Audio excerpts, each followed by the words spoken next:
Hello and welcome back to Starwell in the Storyteller's Lair. Last time we were reading Cinderella, so this is part 2, and where we left off, Cinderella had just arrived at the ball. Without further ado, let's jump in. The king's son came to meet her and took her by the hand and danced with her, and refused to stand up with anyone else so that he might not be obliged to let go her hand. And when anyone came to claim it, he answered, "She is my partner."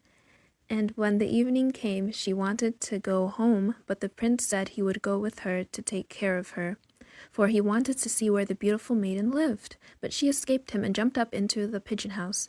Then the prince waited until the father came and told him the strange maiden had jumped into the pigeon's house. The father thought to himself, "It cannot surely be Cinderella," and called for axes and hatchets and had the pigeon house cut down. But there was no one in it. And when they entered the house, there sat Cinderella in her dirty clothes among the cinders, and a little oil lamp burnt dimly in the chimney. For Cinderella had been very quick, and had jumped out of the pigeon house again, and had run to the hazel bush. And there she had taken off her beautiful dress and had laid it on the grave, and the bird carried it away again. And then she had put on her little grey kirtle again, and had sat down in the kitchen among the cinders. The next day, when the festival began anew, and the parents and stepsisters had gone to it, Cinderella went to the hazel bush and cried, little tree, shake over me, that silver and gold may come down and cover me." Then the bird cast down a still more splendid dress than on the day before. And when she appeared in it among the guests, everyone was astonished at her beauty. The prince had been waiting until she came and took her hand and danced with her alone. And when anyone else came to invite her, he said, "She is my partner."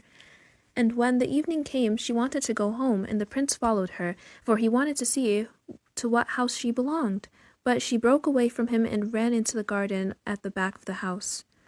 There stood a fine large tree bearing splendid pears. She leapt as lightly as a squirrel among the branches, and the prince did not know what had become of her, so he waited until the father came and told him that a strange maiden had rushed from him, and that he thought she had gone up into the pear tree. The father thought to himself, "It surely cannot be Cinderella," and called for an axe and felled the tree. But there was no one in it, and when they went into the kitchen, there sat Cinderella among the cinders as usual.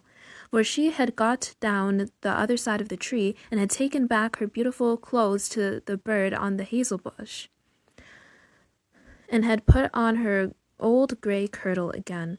On the third day, when the parents and the stepchildren had set off, Cinderella went again to her mother's grave and said to the tree, little tree, shake over me, that silver and gold may come down and cover me."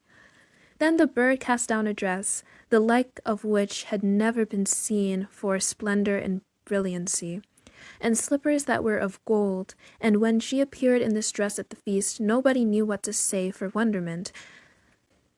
The prince danced with her alone, and if anyone else asked her, he answered, "She is my partner." And when it was evening, Cinderella wanted to go home, and the prince was about to go with her, when she ran past him so quickly that he could not follow her. But he had laid a plan, and had caused all the steps to be spread with pitch, so that as she rushed down them, the left shoe of the maiden remained sticking in it. The prince picked it up and saw that it was of gold, and very small and slender. The next morning he went to his father and told him that none should be his bride save the one whose foot the golden shoe should fit. Then the two sisters were very glad, because they had pretty feet. The eldest went to her room to try on the shoe, and her mother stood by, but she could not get her great toe in it, for the shoe was too small. Then her mother handed her a knife and said, "Cut the toe off, for when you are queen, you will never have to go on foot." So the girl cut her toe off, squeezed her foot into the shoe, concealed the pain, and went down to the prince. Then he took her with him on his horse as his bride, and rode off. They had to pass by the grave, and there sat the two pigeons on the hazel bush, and cried, there they go, there they go. There is blood on her shoe, the shoe is too small, not the right bride at all." Then the prince looked down at her shoe.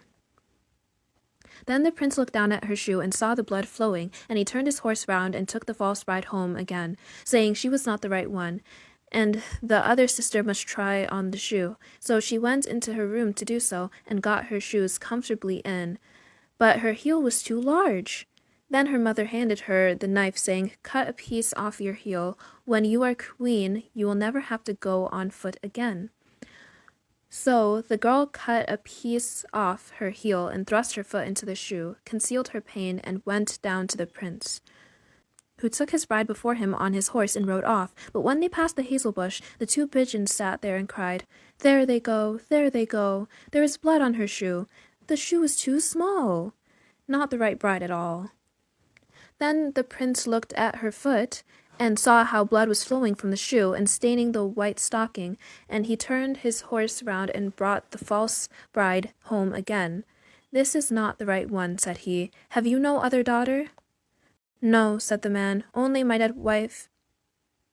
"No," said the man. "Only my dead wife left behind her little stunted Cinderella. It is impossible that she can be the bride." But this king's son ordered her to be sent for. But the mother said, "Oh no, she is much too dirty. I could not allow her to be seen." But he would have none of it, so he had her fetched, and Cinderella appeared. First she washed her face and her hands quite clean, and went in and curtsied to the prince, who held out her the golden shoe.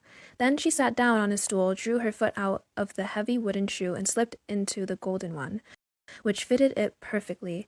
And when she stood up and the prince looked at her face, he knew again the beautiful maiden that had danced with him, and cried, "This is the right bride." The stepmother and the two stepsisters were thunderstruck and grew pale with anger. But he and Cinderella before him on his horse. But he put Cinderella before him on his horse and rode off. And as they passed the hazel bush, the two white pigeons cried, "There they go, there they go. No blood on her shoe. The shoe is not too small. The right bride is she after all." And when they had thus cried, they came flying after and perched on Cinderella's shoulders, one on the right, the other on the left, and so remained. And when her wedding with the prince was appointed to be held, the false sisters came, hoping to curry favor and take part in the festivities.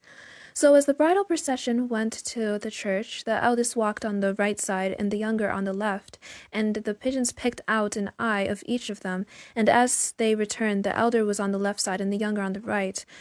So the pigeons picked out the other eye of each of them, and so they were condemned to go blind for the rest of their days because of their wickedness and falsehood. And that's the end of the story. So if you enjoyed, come back for more whenever I post. Usually I post more subliminals, but I'll try and post more fairy tales soon enough. So just give me some ideas. And tell me what you enjoyed most about the story. That's it. Bye-bye now.